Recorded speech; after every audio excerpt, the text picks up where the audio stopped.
Om Swastiastu. Selamat pagi pemirsa, apa kabar Anda hari ini? Ya, semoga selalu dalam keadaan sehat dan tentunya berbahagia ya. Kembali lagi bersama saya Dewi Nitya dalam program Sapa Bali Pagi Ruang Psikologi. Dan saudara, seperti biasa hari ini di tengah-tengah kita ya di studio Nitya sudah kedatangan seorang narasumber dari HIMSI atau Himpunan Psikologi Wilayah Bali, seorang psikolog klinis. Hari ini kita akan berbicara soal tema kita yaitu mengatasi kesepian di tengah pandemi COVID-19. Saudara, jika sebelum-sebelumnya kita sudah banyak sekali ya bahas tentang beberapa fenomena-fenomena psikologi yang berhubungan dengan kondisi kita saat ini di masa pandemi COVID-19. Sekarang pastinya tentunya saudara di rumah juga pernah merasakan kesepian ya. Dan kita akan lebih bahas tuntas lagi dengan psikolog kita hari ini. Nitya sudah punya psikolog klinis, ini ada Ida Ayu Gede Bintang Prabadewi, MC psikolog. Ya, selamat pagi. Pagi Nitya. Mbak Bintang, sehat ya? Sehat. Sehat selalu, meskipun pandemi harus sehat, harus Ya, semangat. amin. Kita membahas topik walaupun kesepian, tapi Mbak Bintang nggak kesepian kan selama ini ya. Iya. Masih tetap rame lah ya Iya. hidupnya ya. Kita akan sharing sama saudara-saudara di rumah sekarang. Seperti yang sudah Nitya katakan tadi, tema kita hari ini adalah mengatasi kesepian ya di masa pandemi COVID-19.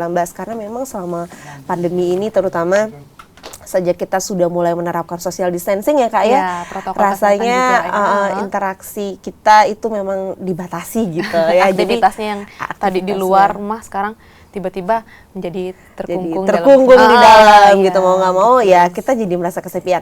Tapi sebelum kita bahas lebih lanjut nih Kak soal kesepian itu sendiri nih Kak, sebenarnya secara definisi kalau menurut psikolog sendiri ya kesepian. Nah, kesepian itu apa sih Kak? Oke. Definisi secara umum dulu ya. Jadi sebenarnya kalau kesepian itu adalah bagaimana perasaan emosi dan secara mental itu seseorang merasa tersisih. Jadi apa-apa segala sesuatunya dilakukan sendiri. Terus kayak segala sesuatunya di take over ke dalam dirinya dia sendiri. Tidak ada teman, merasa bahwa aku segala sesuatunya ini melakukannya nggak ada bantuan orang lain, sepi dalam dirinya dia dan juga sepi dalam jiwanya, seperti itu. Berarti memang apa namanya kata kuncinya itu merasa sendiri Merasa gitu sendiri, ya. yang biasanya di keramaian kok sekarang tiba-tiba sendiri kayak gitu. Nah kalau misalkan nih kesepian kan biasanya kita identik dengan kuantitas orang nih, misalkan Nitya dalam ruangan.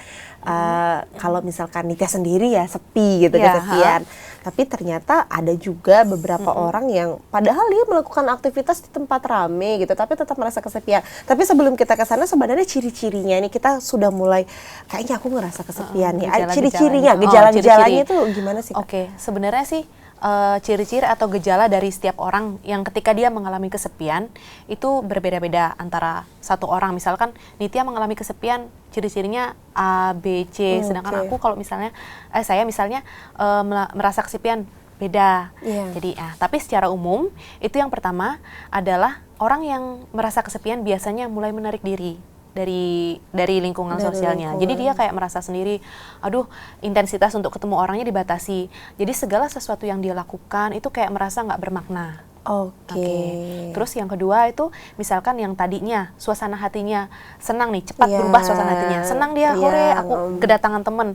Tapi tiba-tiba temennya pulang, dia akan cepat merasa down lagi gitu. Nah terus kayak mudah merasa bosan karena kan mungkin dia melakukan kegiatan, tapi kegiatan tuh dia rasa bahwa oh ini kegiatan sehari-hari yang udah sering aku lakukan, tidak ada suasana baru. Nah, dia akan itu ciri-ciri salah satu orang yang merasa bosan, cepat melakukan sesuatu tapi cepat juga mengakhirinya kayak bosan seperti itu. Itu yang secara umum yang terjadi. Tapi nanti kan misalkan dilihat dari satu orang dengan yang lainnya juga berbeda-beda. Iya, gejalanya berbeda-beda, bisa salah satunya saja atau mungkin bisa semuanya, gabungannya dari semua bisa. gejala-gejala itu atau gejala-gejala lain. Berarti memang kesepian itu meskipun setelah misalkan kita sekarang nih rame-rame, tapi setelah begitu mereka pulang ternyata kita masih bisa ngerasain kesepian juga ya. Iya, jadi senengnya atau keramaian itu hanya dirasakan sementara. Kan obatnya datang nih, misalnya dia orangnya yang tadinya rame, terus sekarang aktivitasnya dibatasin. Aktivitasnya yang biasa dilakukan di luar, sekarang kebanyakan di rumah. Datanglah teman-temannya datang berkunjung ke rumah. Oke, dia merasa gembira, merasa rame sebentar aja. Tapi setelah pulang, ya udah dia merasa kayak kok aku sendiri lagi kayak gitu. Jadi kayak itu yang mungkin dia rasakan pada saat itu sepi. Nggak ada yang bisa aku lakukan, kayaknya aku males ngapa-ngapain kayak gitu. Oke. Berarti berhubungan sama kualitas dengan orang-orang di dengan sekitar orang lain, kita juga ya, kayak. sosialisasi dengan orang lain kayak gitu. Nah, kalau misalkan itu tadi beberapa cirinya gitu. Berarti kan ada penyebabnya dong kalau kenapa Pasti. orang itu bisa kesepian gitu ya kan, nggak mungkin tiba-tiba dia merasa kesepian gitu aja. Sebenarnya penyebabnya apa saja sih, Kak? Terus yang paling umum biasanya Yang paling menyebabkan umum, orang kesepian itu? oke, penyebab kesepian itu antara satu orang dan yang lainnya itu berbeda pasti lagi. berbeda Tapi lagi. yang umum itu adalah yang pertama, kesepian bisa dirasakan ketika kita biasa melakukan suatu aktivitas yang rutin, terus tiba-tiba nggak melakukan aktivitas itu lagi. Terus yang kedua adalah mungkin kehilangan orang lah, kehilangan sosok yang dekat sama dia, atau kehilangan sosok yang biasa nemenin, kehilangan barang, bisa jadi kesepian. Jadi segala sesuatu yang diambil dari dalam dirinya dia yang menyebabkan kayak dirinya dia hampa atau sendiri, itu bisa menyebabkan, menjadi salah satu penyebab dia merasa kesepian kayak gitu. Terus kayak mungkin kemarinnya dia orangnya biasa mobile gitu ya, bersosialisasi. Terus kayak, oh aku kerja ke sini, nanti sore aku ada di sini. Nah sekarang ya udah aktivitasnya dibatasin, harus lewat mungkin laptop atau kerja di rumah. Itu juga bisa menjadi penyebab dia kesepian. Berarti bukan cuman karena pengaruh kita berinteraksi sama orang ya kalau orang kesepian. Tapi kalau misalkan aktivitasnya berubah, itu juga bisa menimbulkan kesepian. Iya, karena kan mereka juga aktivitasnya yang tadi banyak, terus tiba-tiba sekarang dipotong 50% aktivitasnya, aku ngapain nih? Kok ada perasaan tidak berguna dalam dirinya. Jadi kayak merasa aku kesepian, males ngapa-ngapain kayak gitu. Oh iya. Karena kalau misalkan secara umum ya saudara, kan kita berpikir kesepian berarti ya udah mungkin karena nggak ada orang di sekitar kita. Wah ternyata kalau perubahan aktivitas yang biasa kita lakukan menjadi dikurangin atau mungkin berubah total juga bisa menyebabkan kayak itu. Banyak hal antara satu orang dengan yang lainnya juga penyebab kesepiannya berbeda-beda. Iya. Berarti pantas aja selama pandemi ini kita jadi lebih banyak stres ya, Kak ya. Karena mungkin salah satunya selain karena kita nge-cut pertemuan kita sama orang lain, aktivitas atau mobile kita juga dikurangin, harus atau nggak dipaksa, kita aktivitasnya dilakukan dalam rumah, apa-apa dilakukan dalam rumah, olahraga dalam rumah kayak gitu. Boring jadinya ya, kita kayak bosan gitu, juga membuat kesepian. Wajar nggak sih Kak sebenarnya orang kesepian? Ini pertanyaan yang paling sering muncul juga. Aku ngerasa kesepian, sebenarnya itu hal yang wajar nggak sih? Atau sebenarnya kita tuh nggak boleh sama sekali ngerasa kesepian, jadi kita harus terus mencari cara supaya kita nggak kesepian. Kalau dari psikolog sendiri gimana? Kalau merasa kesepian itu termasuk dalam mungkin emosi yang kita rasakan ya, dan dapat dikatakan itu merupakan suatu hal yang wajar.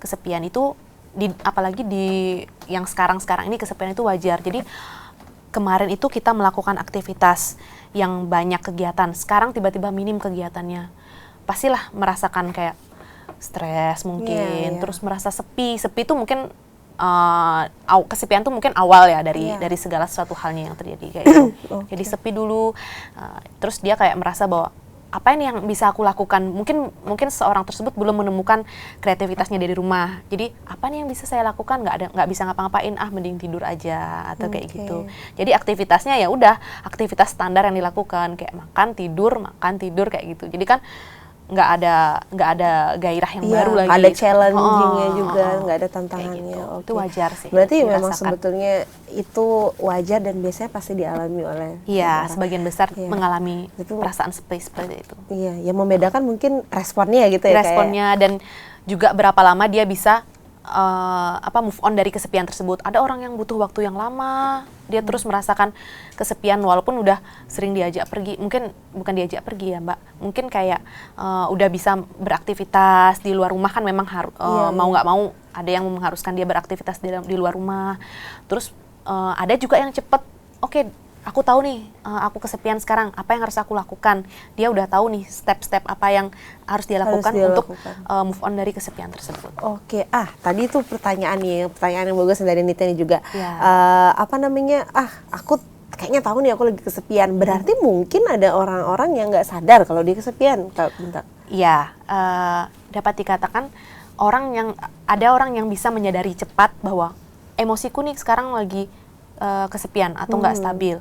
Terus tapi ada juga orang tersebut yang harus dikasih pandangan baru bahwa kayaknya kamu kesepian deh, kayak gitu. Jadi kan setiap orang tuh ada yang gampang merasakan emosinya dia, ada yang memang butuh bantuan dari profesional atau seperti mana gitu untuk merasakan bahwa sekarang kamu gimana sih nih? Oke. Ya memang kalau ya, tapi untuk profesional nanti kita akan bahas yang selanjutnya di segmen selanjutnya. Tapi memang balik lagi ke pertanyaan awal, berarti kalau misalkan kita sebagai individu itu wajar untuk merasakan kesepian gitu ya Kak ya. Dan tadi juga sudah dikatakan kalau ternyata nggak cuman jumlah orang di sekitar kita, tapi juga perubahan aktivitas. Nah ini nggak menutup kemungkinan jumlah orang di sekitar kita, berarti kualitas kita sama orang itu juga mempengaruhi kesepian ya Kak ya. Maksudnya kalau misalkan Nitya nggak terlalu dekat sama orang-orang sekitar Nitya sekarang, besar kemungkinan tetap merasa kesepian dong Kak. Iya. Kalau misalkan sekarang nih ya, di masa-masa seperti ini, sosialisasi kita, aktivitas kita untuk bertemu dengan orang lain kan dibatasin. Apalagi orang yang memiliki pribadi bahwa dia lebih suka sendiri, terus atau enggak orang yang orang yang membutuhkan waktu yang lama untuk masuk ke dalam suatu lingkungan tertentu. Apalagi yang seperti itu ya, dia akan mungkin lebih susah untuk sekarang fight di masa seperti ini untuk move on dari kesepiannya. Iya. Apalagi yang misalkan dia picky gitu dalam bergaul ya, terus yang biasanya ada selalu di sekitarnya mungkin susah untuk ketemu. Jadi dia membutuhkan waktu yang lama nih kalau untuk mencari teman yang baru yang kayak gitu. Karena dia udah merasa nyaman dengan satu orang ini. Oke. Baik, berarti kayak lagu ya Kak ya, meskipun ramai tapi masih kerasa sepi gitu. Itu kesepian. Tapi itu penasaran juga nih Kak, di tengah pandemi kan kita di rumah aja. Sebenarnya gimana sih kondisi orang yang di rumah aja dalam hal kesepian ini? Tapi kita akan bahas setelah segmen satu ini ya. Saudara, kita masih akan membahas tentang bagaimana kita mengatasi kesepian di masa pandemi COVID-19. Tapi setelah yang satu ini, untuk itu jangan kemana-mana, tetap di Sapa Bali Pagi Ruang Psikologi.